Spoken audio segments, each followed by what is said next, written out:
Quran Surat Al-Imran ayat 14 bagian ketiga. Keempat, dan kuda kendaraan yang diasuh. Di zaman dahulu, dikala ayat ini diturunkan, yang diasuh dan diberi pelana serta sang kurdi ialah kuda. Disikati bulunya dan diistimewakan makannya. Sehingga sampai kepada zaman kita sekarang ini, amat masyhurlah kuda tunggang Arab di seluruh dunia. Mempunyai kuda tangkas itu pun menjadi satu keinginan. Dihiaskan Tuhan kesukaan mempunyainya. Dia alat penghubung dari satu tempat ke tempat lain. Dia kendaraan istimewa di dalam perang dan di dalam damai.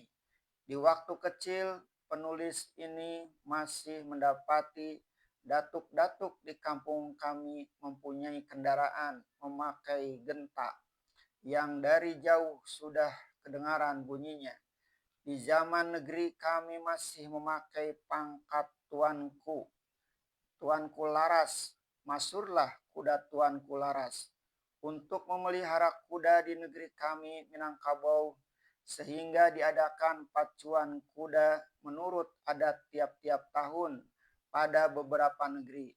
Lantaran itu, kendaraan kuda bukan saja sebagai perhiasan, melainkan menjadi pelengkap hidup yang mesti vital sebagai rangkaian dari yang sebelumnya, yaitu kekayaan emas, perak, anak cucu, dan istri yang setia. Di zaman kita sekarang, mundurlah kuda kendaraan yang dipingit dan naiklah kepentingan kendaraan bermotor. Dia menjadi alat pelengkap hidup di zaman modern, sehingga mobil tidak lagi barang mewah, tetapi barang penting.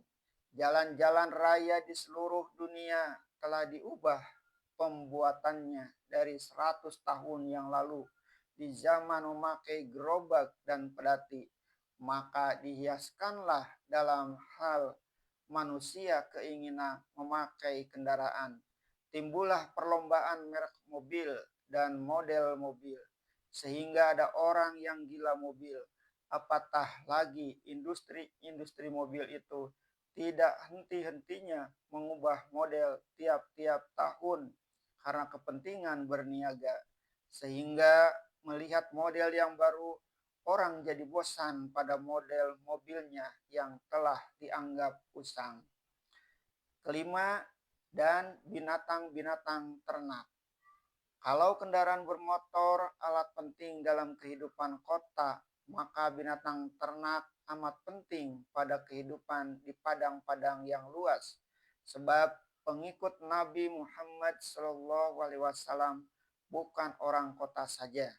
Pada kehidupan suku-suku Badui, hitungan kekayaan ialah pada binatang ternak. Berapa puluh ekor unta, kerbau, dan lembunya, berapa ratus ekor kambing dan domba, serta biri-birinya. Di negeri kita sendiri, kekayaan kaum muslimin di Pulau Sumbawa dan Pulau Lombok ditentukan oleh beberapa puluh atau beberapa ekor memelihara lembu dan berapa pengirimnya ke Jawa atau ke Singapura dalam setahun. Keenam, dan sawah ladang. Kekayaan dari perkebunan dan pertanian. Teringatlah kita akan luas-luasnya sawah di Sindenreng dan Wajo di Sulawesi. Teringat kita perkebunan karet di Kalimantan. Akan tetapi sebelum mengukurnya kepada negeri kita, teringatlah kita betapa luas-luasnya kebun di sekeliling kota Madinah di zaman dahulu. Teringat kita bagaimana setelah kaum muslimin menyeberang ke Andalusia atau Spanyol, mereka memperbaiki pengairan atau irigasi yang sampai sekarang sudah 500 tahun mereka meninggalkan negeri itu. Bekas tangan mereka masih ada. Terkenang kita bagaimana jasa kaum muslimin memajukan pertanian di India ketika mereka berkuasa, yaitu kerajaan Mongol. Ayat ini menjelaskan bahwa kekayaan pertanian ini dihiaskan bagi manusia, sehingga kadang-kadang seluruh tenaga, seluruh kegiatan hidup mereka tumpahkan untuk mencapainya. Sehingga kadang-kadang mereka tidak mengiri menganan lagi, menumpahkan seluruh tujuan hidup untuk itu, untuk keenamnya, atau untuk salah satu dari keenamnya, atau sebagian dari keenamnya. Sehingga kadang-kadang mereka asyik dengan itu. Manusia pun lupa akan yang lebih penting.